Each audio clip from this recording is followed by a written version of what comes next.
રાજકોટના જાણીતા જીનિયસ ગ્રુપની જય ઇન્ટરનેશનલ સ્કૂલમાં વિદ્યાર્થીઓને અભ્યાસ સાથે રમતગમતના ક્ષેત્રમાં કારકિર્દી બનાવવા માટે નિષ્ણાંત કોચ દ્વારા ખાસ ટ્રેનિંગ આપવામાં આવે છે। જય ઇન્ટરનેશનલ સ્કૂલ DLSS માન્યતા ધરાવતી સ્કૂલ છે। સમગ્ર ગુજરાતમાંથી અભ્યાસ અને તાલીમ માટે વિદ્યાર્થીઓ અહીં આવે છે।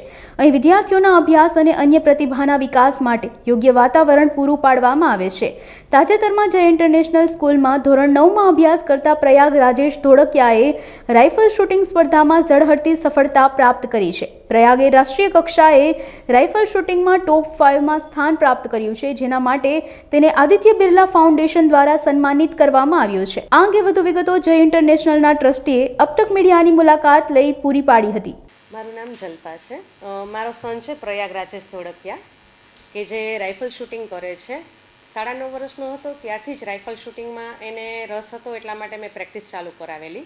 ત્યારબાદ કોરોનાનો થોડો સમય એને પ્રેક્ટિસ માટે બગડેલો, પણ ત્યારબાદ અગેન ચાલુ કરી અને રાઇફલ શૂટિંગમાં એને જ્યારે સ્ટેટ લેવલે બ્રોન્ઝ મેડલ મળેલું, એટલે એને DLSSની ટ્રાયલ આપેલી, જેમાં સિલેક્ટ થઈ ગયો અને હાલમાં લાસ્ટ 2 યરથી એ DLSSમાં જ છે।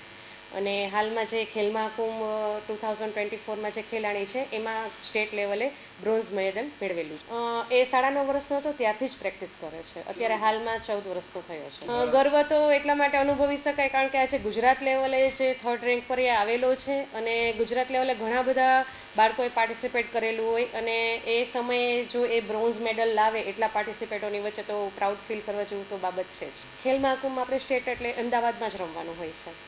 બીજા વિદ્યાર્થીઓના વાલીઓને તો હું ખાસ એ જ કહેવા માંગીશ કે હાલમાં જે રીતે બધું કોમ્પિટિશન ચાલી રહ્યા છે સ્ટડી લેવલે, તો થોડું સ્ટડી લેવલ કરતાં પણ બહાર આવી અને પોતાના બાળકમાં જો કોઈ ટેલેન્ટ હોય તો એને પણ ગ્રો કરવો સારો રહેશે। સ્કૂલ તરફથી સપોર્ટ મળ્યો છે એટલો બધો, ત્યારે તો મારો છોકરો આટલા આગળ છે કે જે આટલે સ્ટેટ લેવલે કે નેશનલ લેવલે પહોંચી શક્યો છે। હાલમાં જ નેશનલ લેવલે પણ એ ક્વોલિફાયર થયેલો છે, એટલા માટે ઇન્ડિયન ટીમ્સની ટ્રાયલ માટે પણ કાલે અમે લોકો જઈ રહ્યા છીએ।